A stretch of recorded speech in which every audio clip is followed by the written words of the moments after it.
Alright guys, time to talk about Moonbeam on the channel, or GLMR, for the first time since this candlestick right here on June the 8th, guys. Now we do find ourselves about half that price from that date, so that is not, a good thing to see. It is 5 months ago exactly to the day, guys. So let's take a look at this, and mostly this has been within a channel since about February.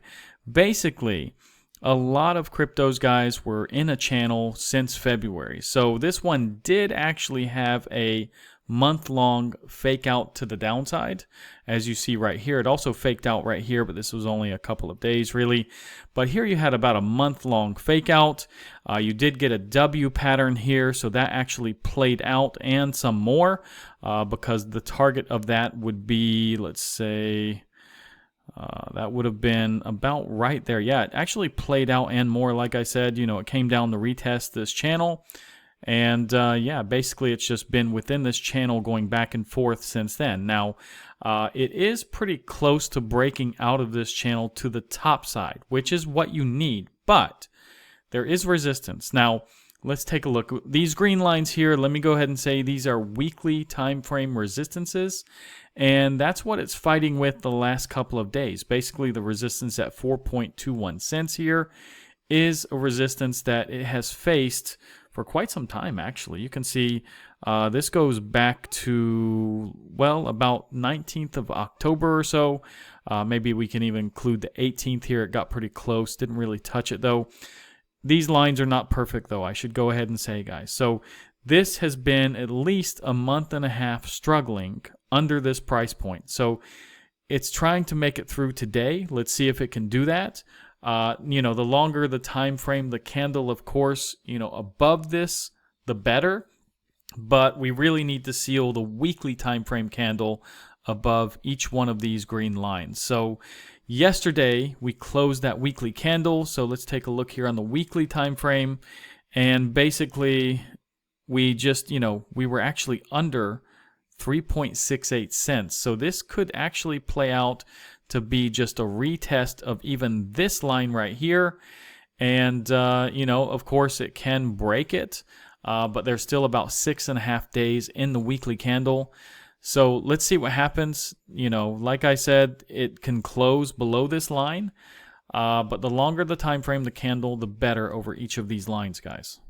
Now, just looking at the entire history here of GLMR, and, taking into account the volume, the point of control sits at about $1.08, guys. You can see it over here. Now, you can't really see much more on this chart. We would have to really zoom in here and just really look at the last year or two. So let's do that real quick. Now, I'm just going to put it like this, guys. I think this makes the most sense. Right about here. So let's take a look. The point of control, according to this, is about 7.5 cents. So we still haven't reached the point of control.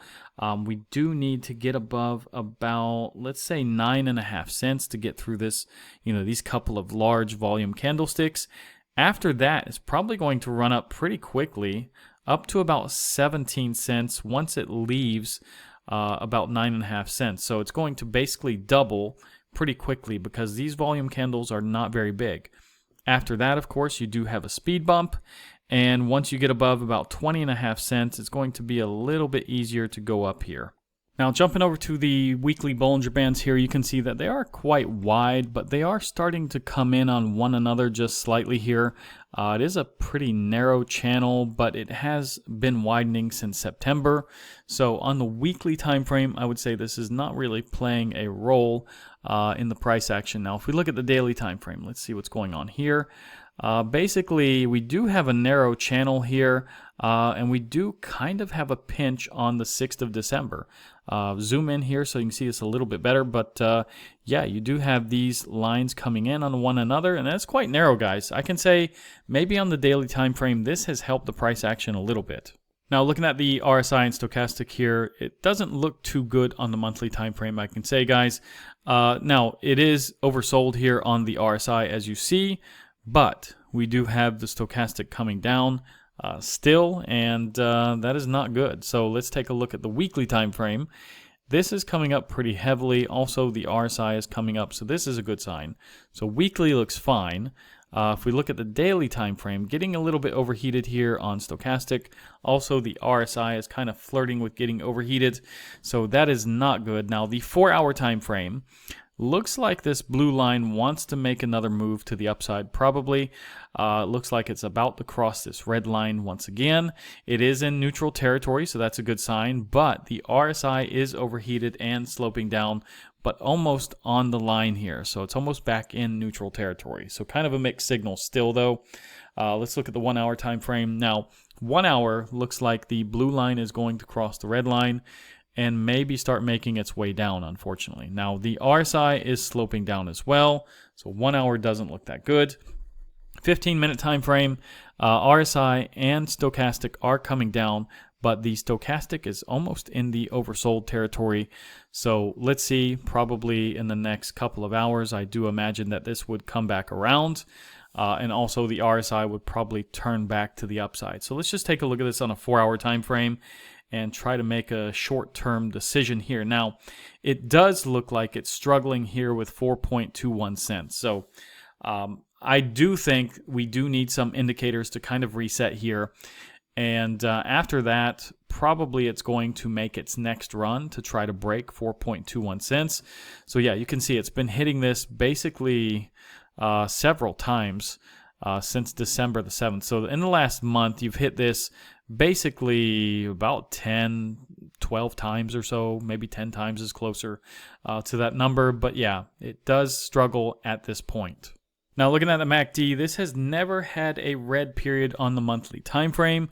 However, it does have light green candles, but these candles are all pretty even here.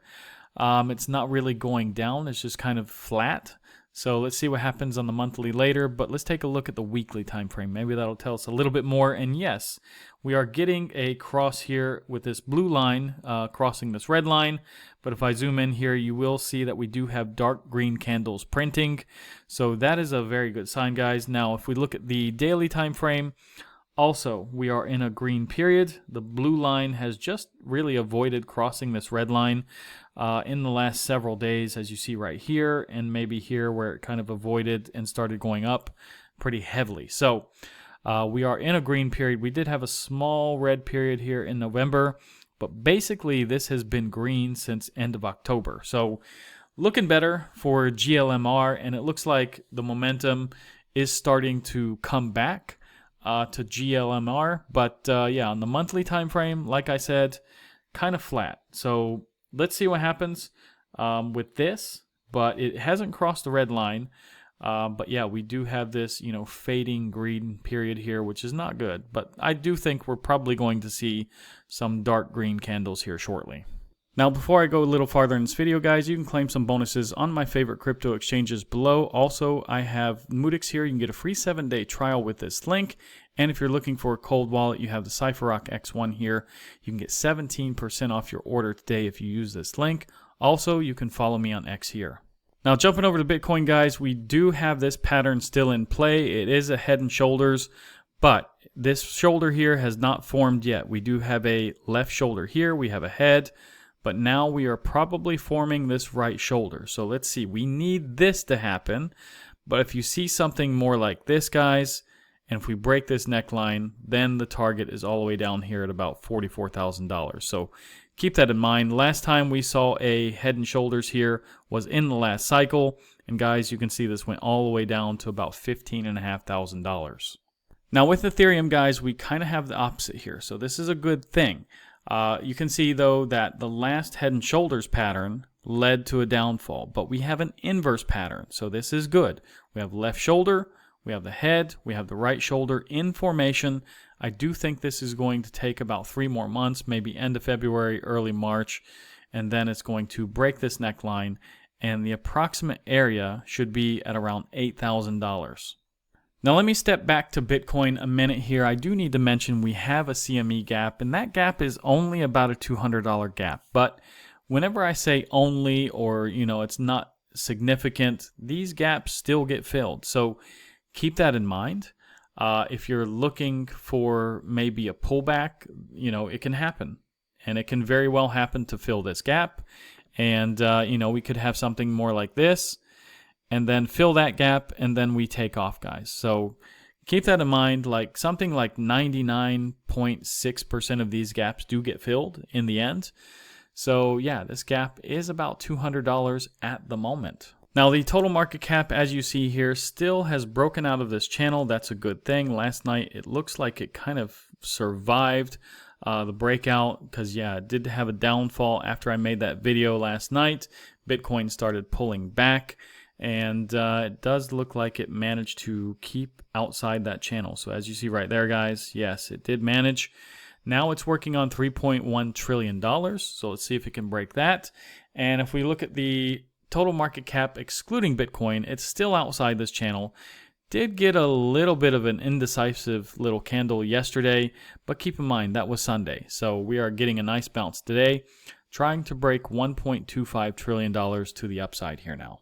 Now, as for the Bitcoin dominance, we still have this head and shoulders in play. As you see, we have this left shoulder, we have the head, we have the right shoulder still in formation, you know, and I do think we're probably going to take at least another month and do something like this.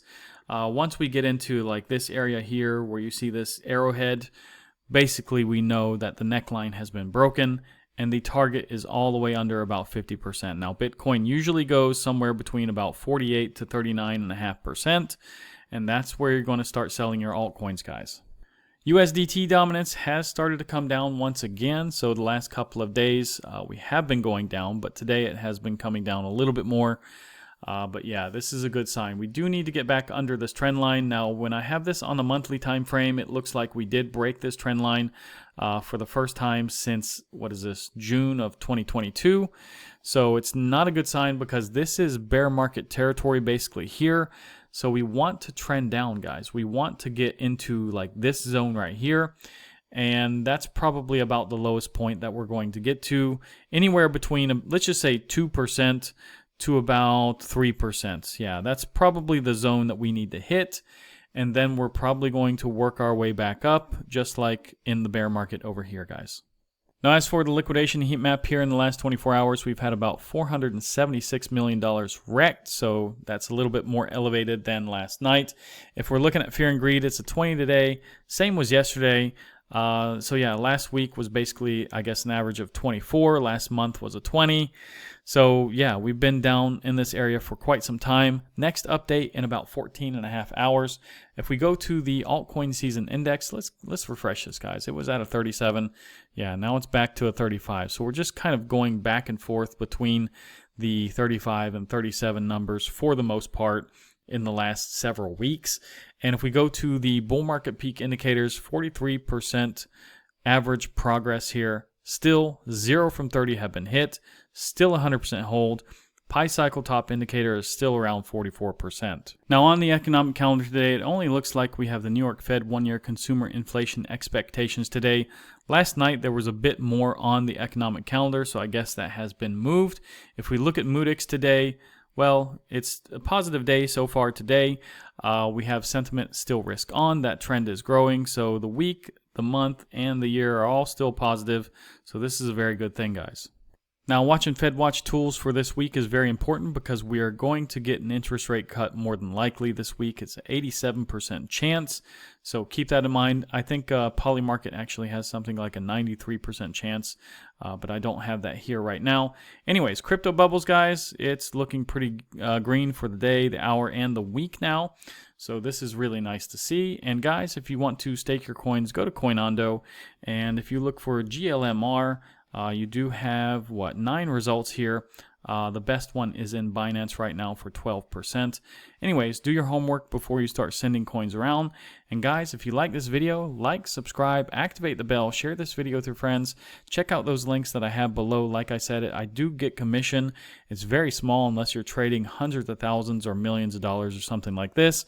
Also, there's the cold wallet, and they're about to start airdropping within that wallet. So keep that in mind. It's basically going to pay you to get that wallet. And guys, I truly appreciate those new members and those who have been sending super thanks lately. And guys, I will see you in the next video.